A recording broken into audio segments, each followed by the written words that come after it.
e uma parcela, uma relação considerável de defensores, um déficit considerável, melhor dizendo, de defensores por domicílios até 3 salários mínimos, nós indicamos como unidades que seriam contempladas neste momento pela criação de vagas. Eu tenho certeza, isso em relação até às 8 unidades que a gente contempla estruturando daquelas criadas em 2013, que a avaliação contínua da atuação dos colegas vai nos conduzir, talvez, à necessidade de outros reforços na área civil e de família, para aquelas 8, como isso ocorre em outras unidades. Acho que esse trabalho também tem que ser construído no paralelo de uma discussão que acredito que tem que ser permanente aqui no Conselho, na administração da Defensoria, sobre atribuições e essa parametrização, né? Que acho que também não pode ser estanque, burra, matemática com um número fechado, mas ela tem que considerar critérios objetivos. Eu espero que, enfim, a gente consiga fazer uma avaliação. Essa administração certamente, possivelmente não estará no momento em que se definir, deve haver um novo conselho que se definir essa distribuição dos cargos, mas a nossa perspectiva é receber todas essas sugestões dos colegas para que nós possamos fazer uma manifestação. A Juliana é a relatora desse processo, uma manifestação conclusiva com uma proposta mais elaborada. Então eu peço para os colegas, inclusive da VEC, que formulem de fato a sugestão por escrito, façam os pedidos, que a gente vai fechar esse quadro aí até o início, meio da semana que vem, para conseguir aí fechar uma proposta a partir daquela inicialmente apresentada, mas talvez com uma outra alteração. Quem sabe a gente tem espaço para avançar nisso. Em relação à questão do júri, que também ontem foi trazido na reunião aberta, Lúcio, o que eu acho que tem se colocado é a questão da prioridade ou não da abertura do júri nesse momento. E o que levou a administração a incluir os 3 tribunais de júri na proposta de distribuição do cargo foi a perspectiva de que a gente aqui não está falando de reforço, né? Talvez haja uma falta de compreensão nesse aspecto. Não há atuação no Tribunal de Júri em Pinheiros e Santo Amaro, em que já houve atuação, no caso de Pinheiros, da Defensoria, Santo Amaro da PAJ, e que houve, por falta de contingente, falta de condições de se permanecer nesses tribunais. E essa abertura não impacta o trabalho dos colegas atualmente classificados nas varas da 1ª e 4ª vara do júri aqui da capital, nessa nossa unidade. Então, não se trata da lógica de reforço, né? E outra premissa que foi fundamental para que a gente propusesse o avanço nessa área, além, enfim, da repercussão que é a condenação no processo de júri, que potencialmente tem penas bastante elevadas, que vai impactar, inclusive, um processo de execução que vai tramitar na vara de execução por muitos e muitos anos, foi também o fato de, aqui na capital, nós não termos, no Fórum da Barra Funda, indicações para o convênio. As únicas, se a gente tirar Santana, que está num fórum separado, hoje funciona no próprio Fórum de Santana, mas a vara do júri, a 3ª e a 5ª vara do júri são os únicos locais da Barra Funda, do Fórum Regional Criminal Central da capital, em que nós fazemos indicações, que não há atuação na defensoria. Então, eu acho que a proposta ela também guarda coerência com essa perspectiva da gente reforçar essa atuação criminal da capital, não abrindo flancos para o convênio, que no caso do júri a gente sabe, basta assistir um júri de dativo, um júri de um colega defensor, a repercussão que é a delegação desse serviço num processo do Tribunal do Júri. Mas, enfim, eu acho que essas são discussões que vão ser aprimoradas ao longo dessa semana. Até gostaria de ouvir um pouco dos conselheiros a respeito do cronograma que a gente pode pensar para que nessa administração a gente aproveite o nosso curto espaço para que a próxima gestão e o próximo conselho, eventualmente, já tenham também um acúmulo no Comércio do Zero para essa definição. Desculpe.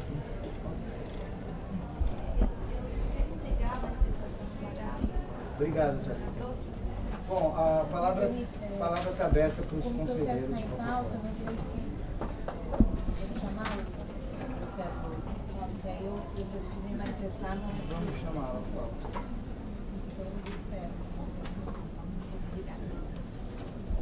Conselheiros, aberta a palavra. Franciane. Bom dia a todos.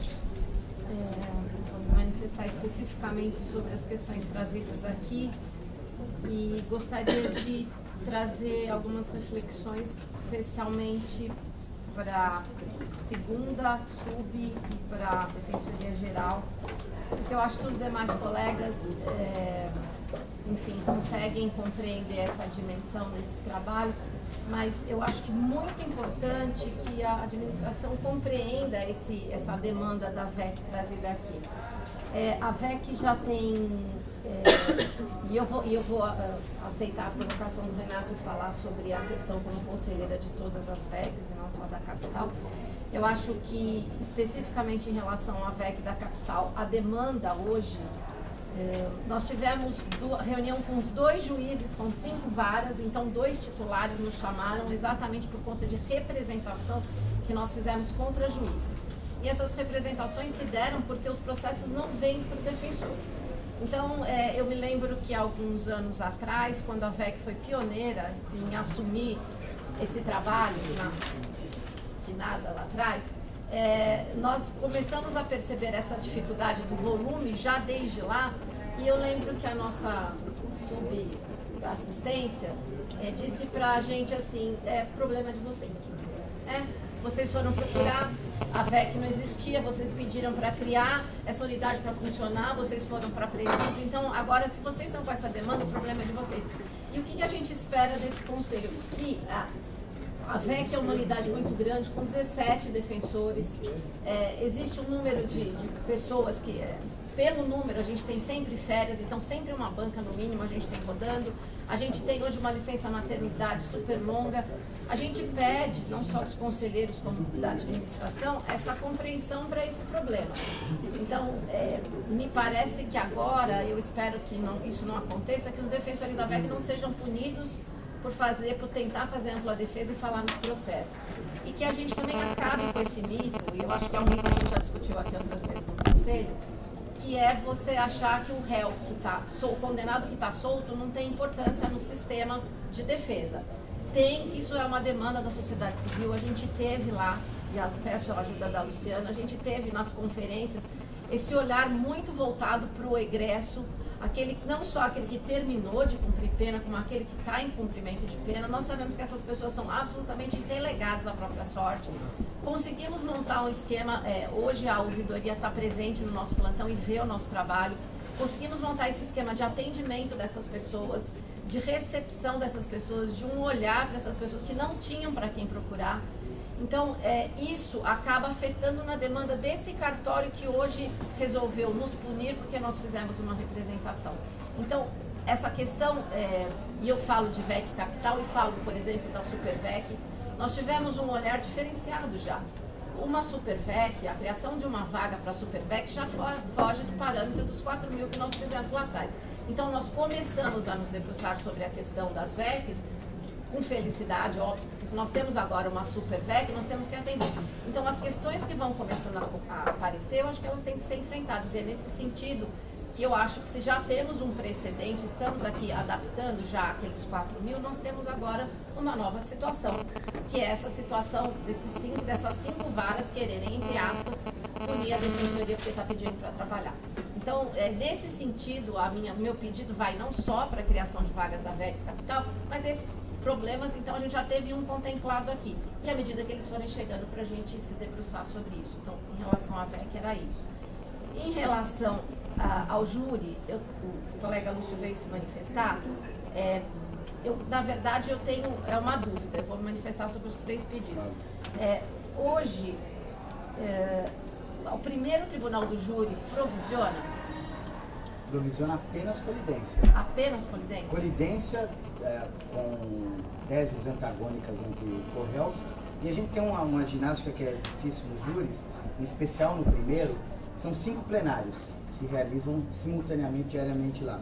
Muitas vezes a gente tem colidência de datas de plenário e não conseguimos fechar a agenda. existe um residual de provisionamento, a gente pode fazer o levantamento desse número, mas é um número bastante baixo, depois que a gente conseguiu prover cargos de itinerante, porque a unidade de júri, em especial o primeiro tribunal, por muito tempo ficou desfalcado pela existência de pessoas aqui na administração sem itinerantes. Mas depois que a gente conseguiu cobrir os itinerantes lá... Porque eu me lembro a gente ter feito essa discussão aqui... É bastante reduzido. E enfim, se eu posso estar errada, mas eu me lembro que a discussão se daria em cima do quanto um defensor pode absorver para fazer um júri. Então, se você completou o seu número de júris, você vai provisionar o resto. Né? Então, esse é um olhar que é dado da Defensoria Pública, que não é dado, por exemplo, a outras unidades. Quanto você pode fazer Itaquera? Itaquera eu posso fazer 50 processos por dia, então o resto eu vou provisionar. Essa questão na Barra Funda nós não temos hoje. Então, absorve-se tudo. As varas, pelo que eu sei, só fazem a colidência, que é excepcional mesmo. E a VEC, por exemplo, vem todos os processos, 200, 500, 800, e a gente faz. Eu acho que as premissas têm que ficar claras para essa distribuição, e estou falando aqui especificamente porque eu fui procurada pelos colegas, aliás, mais que colega, amigo mesmo, para discutir essa questão. E se estamos dizendo é importante a Defensoria ocupar espaços e tirar o convênio, eu acho que a gente tem que, com calma, estudar qual é a situação de cada tribunal, quanto se dá de colidência e se temos mesmo condição com 9, com 10, com 20, com 4, de ocupar os espaços. Porque o que acho que a gente está falando aqui é não queremos o convênio. E se temos um precedente de termos convênios, como é que nós vamos enfrentar? Então, talvez fosse... Eu não sei qual é o tribunal, provavelmente o primeiro tribunal seja o que tenha mais número de júris. Para a gente olhar isso e falar, bom, então vamos tentar fazer todos os plenários desse tribunal, do primeiro tribunal do júri. A mim, o que me incomoda um pouco nessa proposta agora é essa falta de clareza, de debate sobre esses números, tendo em vista que nós tivemos uma colega aqui, a Juliana, junto com alguns outros colegas, vieram aqui e disseram que provavelmente com 4 vagas eles conseguiriam fazer esse trabalho inicial, que eu acho que é bastante interessante mesmo, essa coisa da gente ter defensor, não só na capital, mas como na VEC. A gente tem defensor na VEC em toda São Paulo, então em júri em todo São Paulo. E o que eu pediria particularmente, se a administração for sustentar essa proposta, é que não trouxesse todos esses elementos para a gente poder cotejar e dizer está certo, não está certo, porque a mesma premissa que é cobrada da VEC, da família, da infância, eu acho que tem que ser cobrada para todos, e essa questão igualitária. E finalmente, em relação à questão de Itaquera, eu me lembro, primeiro, os colegas devem ainda estar se recuperando daquele problema gravíssimo que tiveram, né? Já trabalhei em Itaquera e não preciso ter trabalhado lá para dizer da densidade populacional, da expectativa que essas pessoas têm de ser atendidas ali em Itaquera. Quero lembrar que, se eu estiver errado, eu já peço que me corrijam, nem todas as unidades fazem mandados, a Itaquera absorve quase todos os mandados. Então, já tem essa demanda sendo trazida aqui há muito tempo, de maneira que eu não participei da discussão de ontem, onde foi apresentado, e aí vou me reservar o direito de fazer isso na sessão extraordinária, para a gente ver se esses parâmetros que o Rafael trouxe aqui estão sendo contemplados também nas vagas que estão sendo supostamente indicadas em outras regionais civil e dessa área, principalmente da capital. Então era isso, na verdade eu trago mais dúvidas e algumas indagações para a gente utilizar durante esse processo de distribuição. Obrigada. Comentar o final, tá? Juliana? Bom dia a todos. A gente vai discutir isso no curso do processo, não quero me alongar, mas não posso, eu queria fazer uma única ponderação. Não se trata aqui, e aí já parte do questionamento da Franciane, de dizer que determinada demanda não tem relevância. Se trata aqui de olhar o Estado todo e estabelecer o que é que a gente consegue fazer numa ordem de prioridades. Então, acho que quando a gente tratou do réu preso, foi um pouco nesse sentido. De maneira alguma, defenderíamos que o réu solto não tem relevância. Imagina. Mas, de fato, analisando o Estado todo e tentando elencar as prioridades que a gente consegue atender num processo de expansão. Tivemos uma primeira, agora temos a segunda e ainda temos um restante de cargos. A ideia não é, porque não seria possível, com a quantidade de cargos que temos hoje, contemplar todas as demandas. E todas as demandas são legítimas. Em todas as unidades eu tenho certeza que temos espaço para reforço. Mas como fazer isso nesse primeiro momento com esse número de cargos que temos? Algumas linhas e algumas premissas que definam essas prioridades devem ser fixadas, porque todas as unidades trarão demandas que são de fato legítimas. Acho que só uma segunda ponderação, a gente vai tratar disso no processo, que não quero me alongar.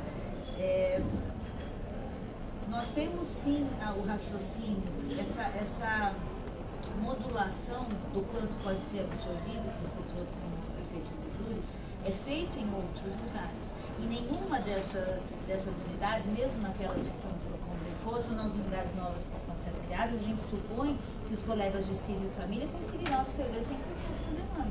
Nenhuma. Não há hoje, na Defensoria Pública, nenhuma unidade que atenda 100% da demanda civil. No estado todo. Então, essa modulação tem sido feita e a gente tem sim utilizado o convênio para solucionar a impossibilidade material do colega absorver parte da demanda que se apresenta na localidade. Então, isso está fechando, não está pretendendo isso com essa leva de mais 100 cargos. Seria possível. Tá? Mas acho que a gente volta a isso quando o processo entrar em pauta. E como o Renato disse, acho que a tentativa hoje da gente discutir um pouco um calendário. Eu não vou apresentar um voto e muito provavelmente a gente não esgote as discussões entre hoje e amanhã, de forma que eu possa apresentar um voto até a próxima sessão. Então é possível que eu devolva esse processo apenas com um parecer, condensando todas as sugestões. A Tatiana estava aqui, até me perguntou se tinha que trazer isso. Nós recebemos nesse período de consulta diversas sugestões. Praticamente todas as unidades se manifestaram. Tenho certeza que todas trarão demandas relevantes, então acho que a ideia agora é eu devolver o processo com um parecer que condense e tente contemplar aquilo que se adequa às prioridades, deixando claro quais são as premissas dessa gestão. Se houver alteração disso durante a discussão, é evidente que isso tem que ser refeito, né? Se houver alteração das premissas, isso terá que ser refeito.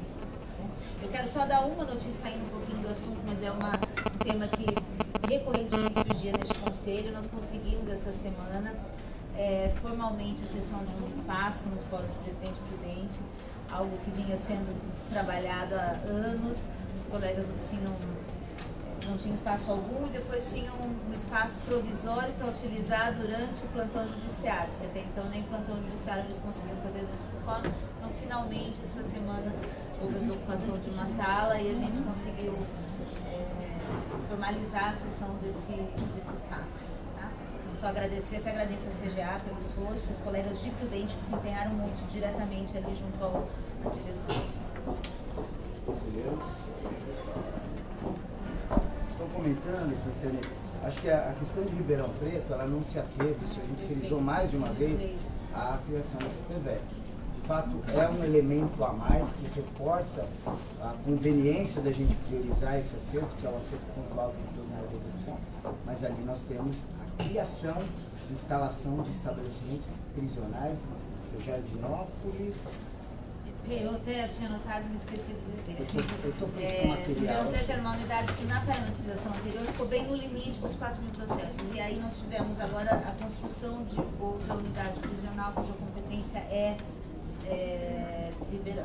Além disso, havia uma VEC lá atrás que ficou de fora, que era a VEC de Batatais, que não foi contemplada, era a única do estado em que nós não atuávamos. E aí este o primeiro cargo de reforço previsto para Ribeirão, na verdade já estava previsto por conta dessas circunstâncias. O Supervec foi um fator superveniente que só nos tranquilizou ainda mais. Deixou a proposta ainda mais tranquila, mas a criação não é visando a Supervec, até porque não temos certeza se a Supervec será um modelo que permanecerá no Estado. Tive várias reuniões com os colegas, é evidente que a Supervec teria início por Campinas e Ribeirão, é evidente que Campinas e Ribeirão pediram cargos para a Supervec. Ela envolve, no caso de Ribeirão Preto, várias regionais, então Ribeirão, São Carlos e Bauru, que estão envolvidas na Supervec que será instalada em Ribeirão Preto. Isso foi dito com muita tranquilidade, os colegas que compreendam. Enquanto a gente não tem certeza se a Supervec existirá, não é possível a gente destinar cargos em definitivo. Daqui a pouco a Supervec é julgada, a gente tem uma outra mudança e aí os cargos já estão lotados nessas unidades. Você me permite só complementar, desculpa, já que você tocou nessa questão, eu queria noticiar que ontem, segunda-feira, nós ficamos sabendo que 2 CDPs foram interditados em São Paulo, Osasco e Santo André.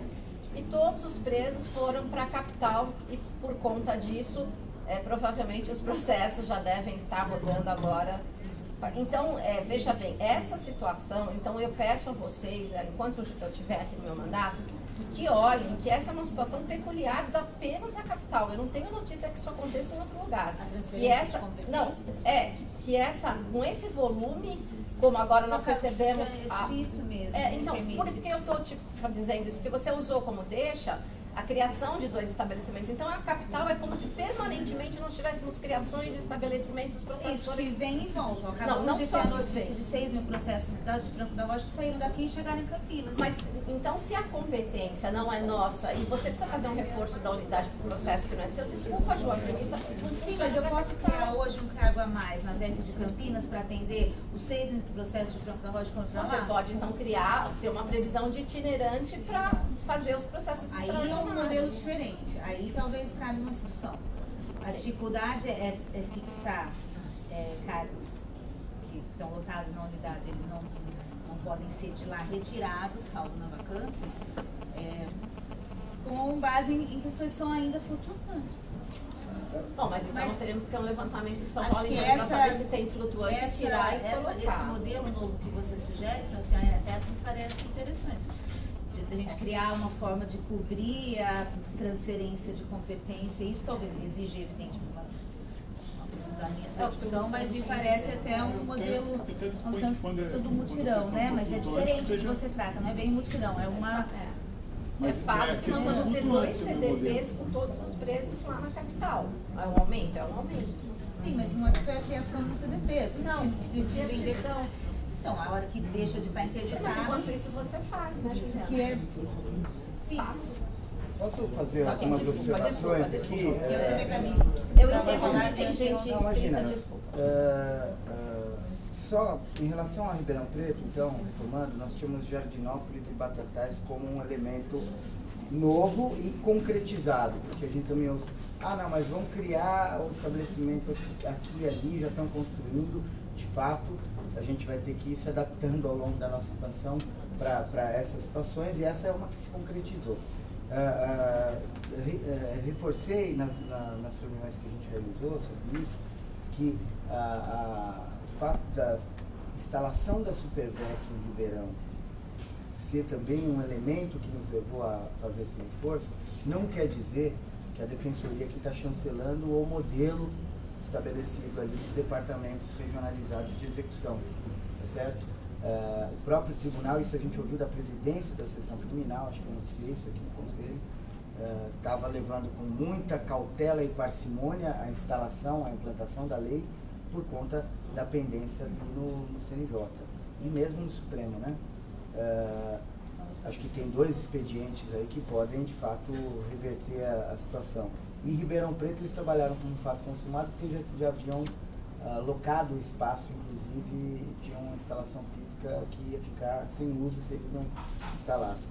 Mas evidente que isso traz com a instalação, nós concordando ou não com o modelo, um problema real, porque a gente tem ali uma concentração de processos de diversas comarcas que vão passar a tramitar por via digital ali em Ribeirão, com situações de liberados, que hoje é uma demanda que não está posta como um problema, mas que existe, é um problema que existe nas comarcas, uma demanda reprimida de orientação e atendimento, que de alguma forma todas as vequinhas então teriam a tramitação nesses locais, e isso vai gerar talvez a necessidade de a gente refletir sobre diversos pontos, como a gente falou até no encontro, o que a gente faz com isso, a questão do atendimento, a gente tem vários problemas aí.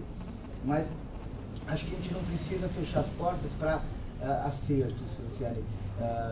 Eu vou tentar disponibilizar ainda hoje os dados relativos aos processos envolvendo réus presos, e a gente fica aberto para uma construção de fato que e seja coerente. Eu acho que na capital, quando a gente fez o cálculo, a gente não considerou sequer a fórmula que foi utilizada pelo resto do Estado de réus presos. Eu não estou dizendo aqui que a questão do liberado é menos importante ou menos complexa. Tenho certeza que a análise de um processo de liberado, você vai fazer análise às vezes de prescrição, de cabimento da aplicação do decreto presidencial, etc., pode demandar um trabalho tão grande quanto o que de um réu preso, né? Mas o fato é que aqui na capital, quando a gente chegou ao cálculo e o reforço que foi feito na última movimento de expansão de 3 colegas, nós desconsideramos até por conta dessas peculiaridades. Mas de fato isso gera uma insegurança. Acho que qualquer administração que venha tem que estar pensando, atenta a isso, e quem sabe pensar numa fórmula que possa também, eu não consigo visualizar como, mas garantir uma inamovibilidade, uma atribuição, uma perenidade do colega, que a gente dê conta dessas flutuações, né? A gente está muito a reboque do Tribunal de Justiça, que por sua vez está a reboque da SAP. Então é uma construção muito difícil. A SAP, ela determina onde vai instalar ou eventualmente transfere os presos de lá para cá. Isso leva para o judiciário a competência. O judiciário também trabalha com uma competência mitigada, desloca de lá para cá. O CNJ parece caminhar no sentido do comando de se fixar nas comarcas essa competência. Essa é uma tendência que parece que não surge aqui do nada, tem precedentes nesse sentido, salvo engano, Franco da Rocha. Então acho que a gente tem que também ter um pouco de cautela ao perenizar cargos com a justificativa dessa demanda flutuante da capital, que eu não acho desimportante, muito pelo contrário, mas foi considerado no cálculo naquele momento, mas que também pode ter uma mudança aí. Acho que a gente podia se debruçar, como a gente está começando essa discussão, agora formalmente com os conselheiros, acho que alguns conseguiram passar em parte das reuniões abertas, segunda e de quarta-feira, mas acho que hoje formalmente se inicia essa discussão e acho que está aberto para construções, reconstruções que atendam melhor o nosso público. Eu tenho certeza, e é sempre muito difícil doer dessa discussão de expansão, porque a gente sabe que há demandas importantíssimas e relevantíssimas no estado inteiro, nas diferentes áreas temáticas de atuação. Acho que aqui a gente não coloca o que é civil versus criminal, é o júri versus atuação em vara de singular ou execução, né? São todas demandas relevantes. O exercício que a gente faz aqui é tentar, de fato, realizar o que a gente está falando. Nesse momento, a gente deve dar espaço, né, com toda a responsabilidade que implica em você perenizar um cargo que vai ser inamovível para aquela determinada atribuição. Em relação ao júri, Franciane, isso também é uma discussão que não surge agora. Isso foi discutido nas reuniões temáticas aqui dos indicadores, né, o que se esperaria da atuação no júri. Infelizmente aqui a gente também não tem uma parametrização no estado inteiro, mas o que vem sendo adotado aqui na capital já há algum tempo, né, é de fato a realização de 5 a 6 plenários por defensoria. Há uma constatação de que fazer um número maior de plenários de fato traz problemas sérios para a preparação. Há plenários, que não raro, que terminam durante a madrugada, pelo menos uma vez por semana. Se você passar ali no segundo andar da Barra Funda, você vai ver um colega adentrando a noite ali, plenários que duram mais de um dia. Então, esse de fato é um indicador. O que a gente espera de uma unidade de júri, seja na capital ou em qualquer lugar? Que assuma toda a demanda da primeira fase, que faça todo o somado das limpas e que consiga dar conta desses 6 plenários. Acho que o número de cargos hoje do primeiro tribunal do júri é suficiente para isso. E a minha notícia, e acho que os colegas estão aqui para eventualmente me corrigir se não, é de que não está havendo nomeações, com o quadro cheio para a OAB. Existe colidência como existe na vara criminal, no estado inteiro. Né? Quando não dá para fazer, de fato, a defesa de um réu que está falando que é o outro e o outro fala que é o um. E esses casos têm sido indicados, encaminhados, para o convênio DDD, que eu não sei se todos os conselheiros sabem, que é um convênio não oneroso. O DDD não cobra, ou a gente não tem remuneração para essa parceria. E sabemos quem está na militância ali, eu tive recentemente 2 anos aqui, a diferença brutal que é um advogado também, o convênio dele, realmente ativo da OAB.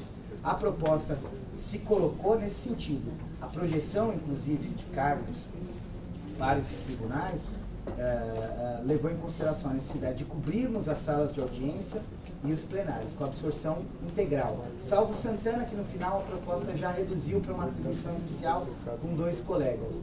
Mas Santo Amaro e Pinheiros, a projeção dos cargos se dá na perspectiva de que não haja nenhum caso encaminhado para o convênio OAB. Se façam as audiências e plenários. No caso do Tribunal do Júri de Pinheiros, por exemplo, e aí eu vejo aqui o material distribuído pela Thalita. Deixa eu só falar, a gente avançar nessa discussão possível, senão os colegas vão se sentir meio entretenidos aqui, eu estou ficando meio incomodada. Desculpa, eu não quero cortar a tua palavra, mas daqui a pouco eu já sei que os conselheiros vão falar, a gente não vai possível. A gente podia deixar parte desse debate para fazer na próxima? O que você acha? O conselho criminal e o conselho eu fico preocupada porque eu já estou vendo que daqui a pouco eu vou ser a minha palavra vai ser caçada. Sinceramente, eu de fato acho uma deselegância a sua intervenção, porque você fez uma provocação e pediu esclarecimento para a presidência. Não quero ser deselegante, eu estou você fazendo está sendo bastante deselegante.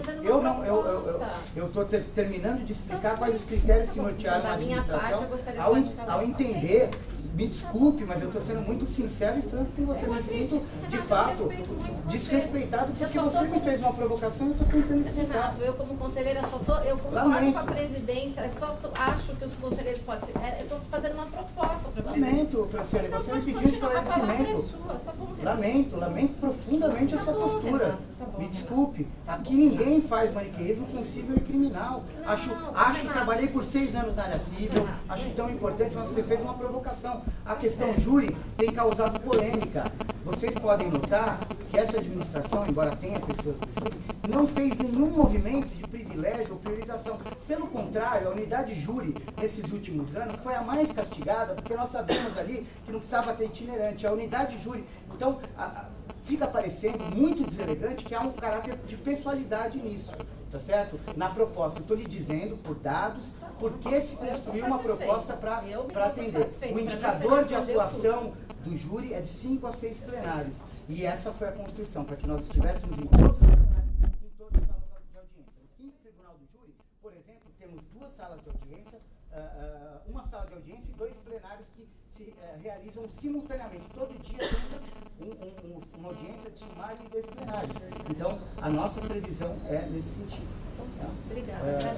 Se houver outros esclarecimentos, a gente está à disposição. Em relação à parametrização do cível, que você menciona no final da sua fala, Franciane, eu acho que a gente, de fato, tem, acho que tem um acúmulo de discussão, que analisar todas as situações. Como eu disse, eu repito, a gente tentou pensar alguns critérios, como a relação defensor por domicílio até 3 salários mínimos, a demanda absorvida pela unidade e um potencial de aumento dessa absorção para identificar os locais prioritários. Pode ter eventual ajuste? Tenho certeza que sim.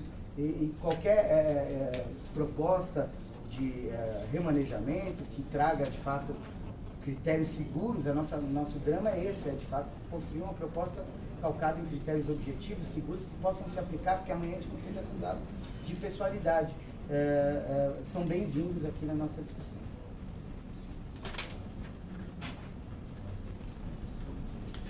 Algum outro conselheiro? Luciano, falar. Ontem eu não pude participar da reunião, né? Mas eu já tive acesso aos dados que foram apresentados ontem. E só reforço o meu entendimento que já existia alguns anos atrás, em campanha, de que Itaquera realmente tem que ter um olhar especial, e a gente tem tentado fazer isso, tanto que houve reforço na última vez, né, ainda que incipiente, mais 2 agora, né, com a proposta da administração que ainda não vingou, mas me assustou realmente esse número de 80 feitos aí por colega, relativamente ao restante da capital. E um agravante de que vocês não têm polo, né, vocês fazem um atendimento, quer dizer, realmente são números esclarecedores, né. Me parece que a questão de distribuição de cargos, eu acho que desde a primeira, quando eu fui relator, eu falava que a gente ia conseguir desagradar todo mundo, né? E vamos, provavelmente, ou nessa gestão ou na próxima gestão, também vamos agradar a todos. Porque a partir do momento que há uma proposta de distribuição, você gera expectativa de que aquele cargo vai chegar lá. Se você vai direcionar aquele cargo para determinada unidade para outra unidade, você frustra a expectativa do colega ou daquela unidade que receberia aquele cargo para ir para outra. É uma escolha difícil, né? As pessoas que recebem cargo nunca estão satisfeitas porque queriam mais. Os que eventualmente estavam na expectativa de receber não receberão cargos. E eu sempre falo, não basta só a gente discutir a distribuição de cargos, porque eu sei que as necessidades são para todas as áreas, mas sim da onde esses cargos vão sair. Se eventualmente a gente indicar mais cargos para Itaquera, da onde nós vamos tirar? Dessa expectativa de distribuição de cargos que nós temos uma base ali. São 109 distribuições, nós vamos ter que direcionar. E já tem uma proposta inicial que está com uma relatora, mas que pode ser direcionada a isso. Inclusive, eu sempre digo para os colegas, eu acho que tem que haver um equilíbrio na distribuição, sem nesse combate fratricida do que é mais importante. Mas nós temos que eleger, sim, prioridades. E eu digo para o pessoal do júri, digo para o pessoal do Itaquera, digo para o pessoal da VEC, né? A gente já tem discutido a questão da VEC aqui, né, Franciane? Eu acho que essas flutuações que não se consolidaram poderia ser resolvido com mutirões pontuais, né? Se ela se consolida definitivamente, aí você usa os números para criação de cargo, né? Ou seja, aquilo não vai mais embora de lá, né? Aquilo é uma prática a mais, né? Eu acho que, como o Renato falou, a questão da parametrização, a gente avançar além dos 4.000 feitos de execuções, né? E sim da questão de rodagem de execução, realmente o número de servidores nas VECs se aumenta ou há uma organização melhor, óbvio que roda mais para execuções. Eu estava fazendo aqui uma média, como meus colegas falaram, do último mês do trabalho meu. Eu conheço um pouco de VEC, né? Não faço só VEC, faço uma primeira fase do júri. Mas eu percebi que eu recebi 23 execuções por dia no mês passado. Obviamente, eu não faço só VEC, eu faço júri porque eu sei que isso não me preencheria o parâmetro que a gente usa na VEC da capital. Tenho 3.500 execuções e não tenho tantos presos como a VEC da capital. Mas a gente precisa avançar sim nessa discussão. E não esqueçamos que desses 109 que nós vamos distribuir agora, nós ainda temos 200 cargos, não apenas 190 cargos para ser distribuídos.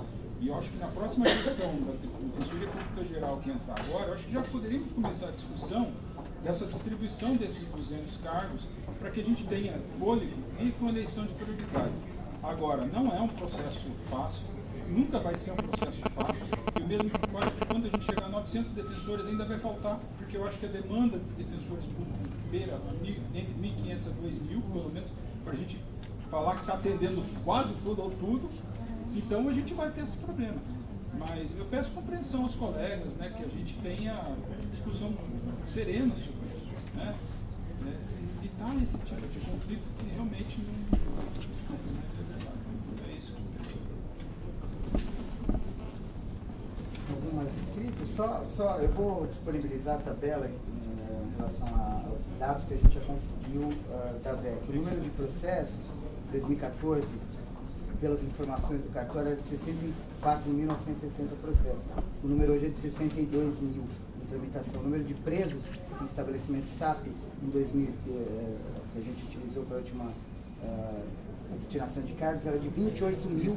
Hoje a informação é que tem 17 mil. Caíram 11 mil presos aqui na capital, réus presos na capital. Pelos dados que foram atualizados, a gente vai compartilhar esse material também com os conselheiros.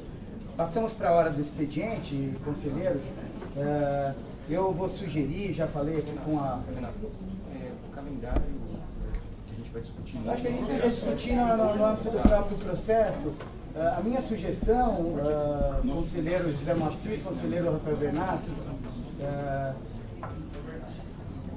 eu já sugeri aqui a relatora do processo 207, que é um pedido de afastamento do Ministério da Justiça para que eu exerça o cargo de diretor-geral do PEPEM, que a gente não entre nessa apreciação hoje. Eu me sinto até numa situação delicada, está na presidência esse processo entrar em pauta, pedir à relatora que a gente apresentasse amanhã e tentasse avançar nisso. Amanhã a Daniela deve presidir a sessão, então eu sugiro que nós prorroguemos a discussão aqui do 207 de 2014.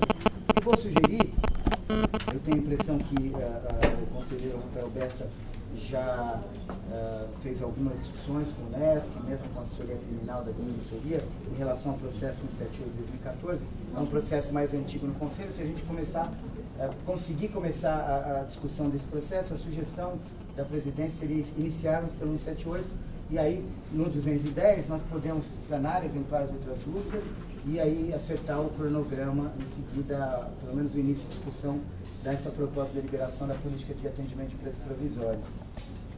É a sugestão da presidência. Pode ser, eu estou só finalizando aqui os últimos detalhes da proposta de deliberação, para até mandar encaminhar para os demais conselheiros. Mas eu acho que se for a discussão só com relação ao calendário do processo, a gente podemos avançar ao contrário, então. E depois eu faço a leitura do voto, encaminhando para todos os conselheiros. Está ótimo. Parece que há já alguma sugestão, algum esboço de sugestão em relação ao calendário. Eu não estava nos e-mails ali. Então, bom, chamo o processo do CSTP 210, interessado da Defensoria Geral do Estado. Assunto: proposta de fixação do padrão de lotação e atribuições para distribuição de novos cargos. A relatora, a conselheira Juliana Saad, a quem peço ajuda para que a gente encaminhe a definição do nosso cronograma. Acho que a gente, a proposta original tentaria esgotar as discussões dessas 2 semanas. E aí nós tivemos várias sugestões, agora abrimos as consultas novamente, a Tatiana colheu diversas manifestações de diversas unidades. Acho que a gente pode tentar, me parece que não será possível esgotar essa análise entre hoje e amanhã.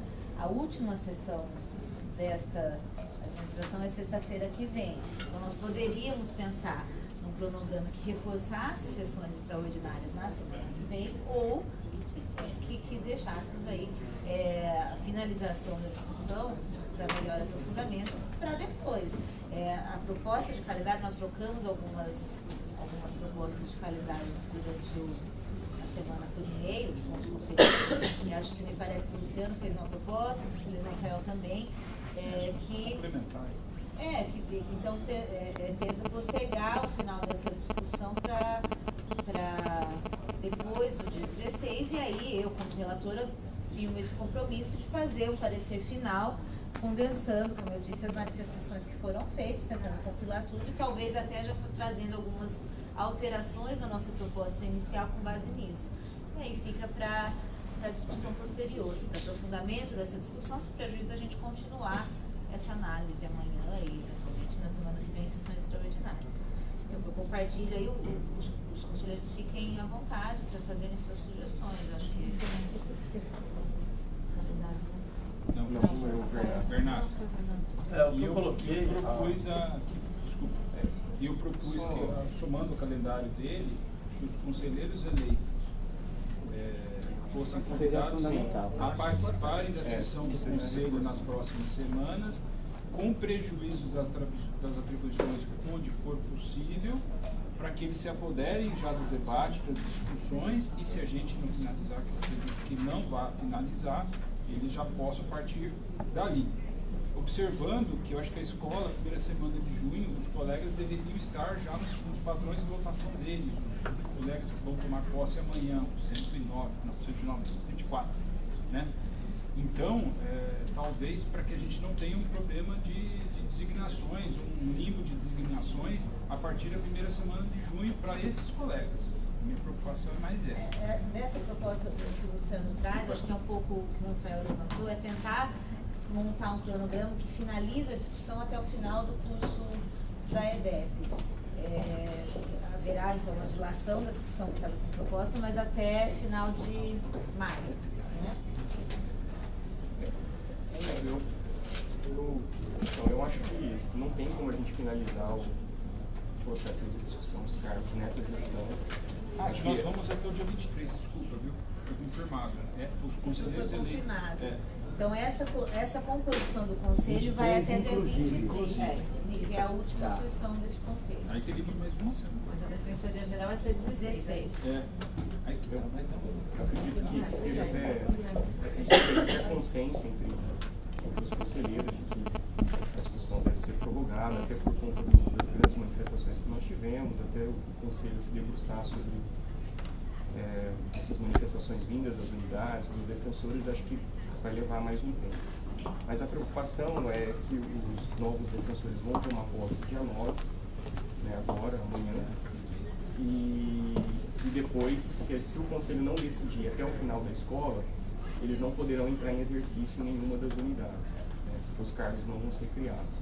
Então aí surgiu a ideia de designar os novos conselheiros eleitos para participar dessas discussões, né, dessa gestão, para que eles pudessem já acompanhar entre essa discussão e talvez assumir o compromisso de que a gente possa decidir a destinação dos cargos até o final de maio, né, que é a data final aí da escola dos defensores novos. Acho que seria muito ruim para a instituição deixar os defensores do sexto concurso designados em outras atividades sem a escolha do cargo. Eles são 100 defensores. E além disso, um grupo de defensores agora, a partir de amanhã, novos defensores do sexto concurso, eles encaminharam um pedido com cerca de 70 assinaturas já. Eles me encaminharam, pediram para eu encaminhar ao Conselho Superior esse pedido, solicitando um prazo maior para a escolha de vagas, porque pelo calendário inicial eles teriam apenas um dia para escolher as vagas. Então, nessa manifestação, eles pedem pelo menos um prazo de 5 dias para que eles possam exercer o direito deles de escolha, porque serão muitas vagas e eles gostariam de encaminhar, de conhecer as unidades, entrar em contato com os defensores, até para saber o tipo de atividade que é prestado ali. Eu acho que a Defensoria Geral tomou conhecimento do pedido e já tinha até concordado com ele. Então, mas no calendário original, isso para nós seria muito tranquilo de ser feito, porque os colegas estariam no curso, a gente teria 2 semanas para frente, para postergar aí a escolha de vagas.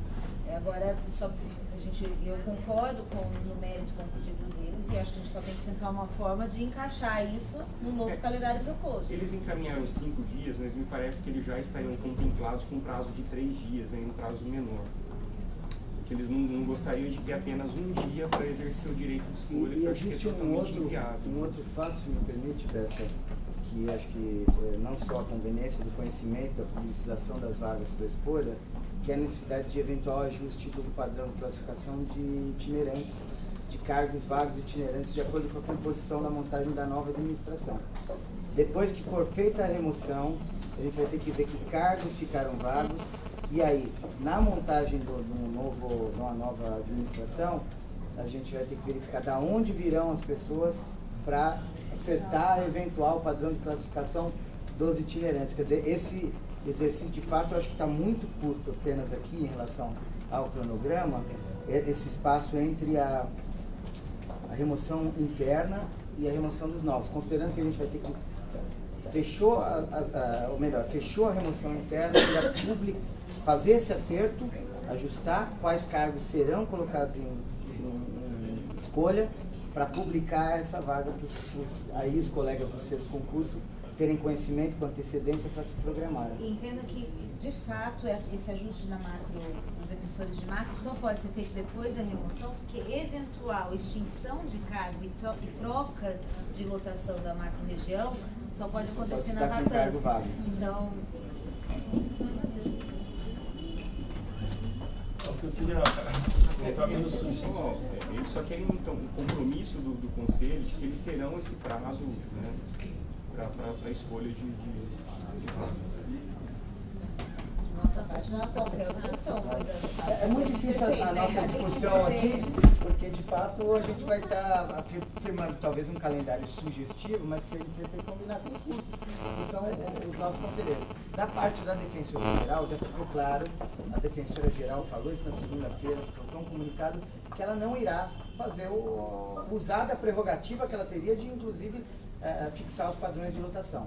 vai manter a tradição democrática de discussão disso junto com atribuições no conselho, isso está claro. Então, para nós é difícil a gente também definir, acho que algo que vai estar além do mandato da defensora geral e, em última análise, dos conselheiros aqui.